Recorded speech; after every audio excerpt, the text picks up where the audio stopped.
Thank you, Ms. Wild. And now I'd like to recognize Mr. Banks from Indiana for 5 minutes. Thank you, Mr. Chairman. Mr. Camerata, you've written at length about the decline in the labor force participation rate among Americans, especially working-aged men. Senator Rubio put out a report just last week that expands on this. In fact, it affirms that the influx of millions of low-skilled immigrants, both illegal and legal, has had an undeniable impact on tens of millions of Americans and their ability to find work. You were cited in the report. Just how badly, can you tell us, have pro-open border lawmakers and politicians like Joe Biden hurt the job prospects of working-aged Americans?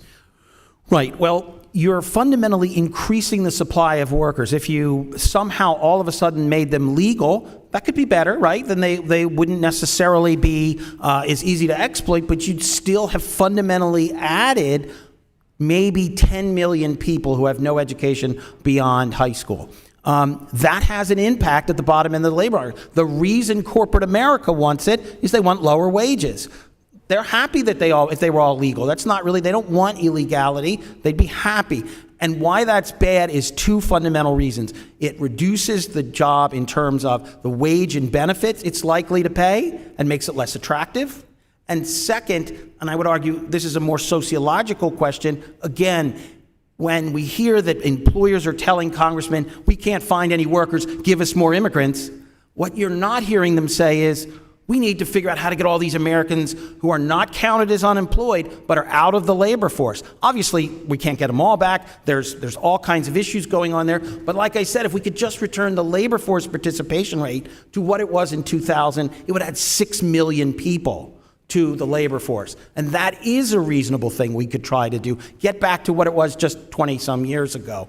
And immigration is letting us ignore it. Why is it that the elites, the corporate America, aren't interested in those working class Americans who are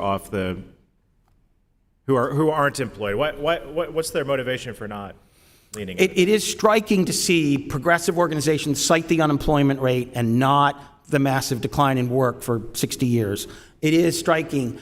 But in fairness, I mean, the Obama White House put out a good report on this years ago, and others. There's been books. It's not a secret. Senator Rubio has pointed it out. It's well studied. It's very complex what's going on. It's not just simply that wages are too low or that immigrants are displacing natives. It's a much more complex question, but immigration is part of that story, and it's letting us ignore it. And so if you ask me, the number one reason we ignore it as a society is we have the immigrants, and remember, the immigrants are eager to work. Unfortunately, I think we can get a lot of the folks quickly back in, but there's a lot of people that it's going to take effort. Job training, there's some hand-holding, substance abuse treatment, mental health issues. So it's going to be hard, and we're never going to do that if we have access to the immigrants.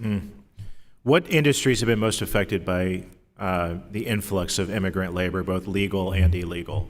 Well, as I said initially, so it would be like construction labor, building, cleaning, and maintenance, retail sales, food processing, preparation, and food service. These are jobs. Agriculture is also affected, but it often drives the immigration debate. But just to be clear, we think, Pew and myself, we all estimate that less than 5% of illegal immigrants even work in agriculture. In a workforce of over 160 million, it's less than 1% of the total workforce. Only 4% of illegals work there. When you think of illegal immigration, agriculture is not the place to be thinking about it. And if you want, you could tweak the guest worker program, the unlimited guest worker program. We have H-2A, if you think that would be better. But it's mainly in the service sector and some forms of light manufacturing. And that's precisely where less educated, or a large share of less educated Americans work.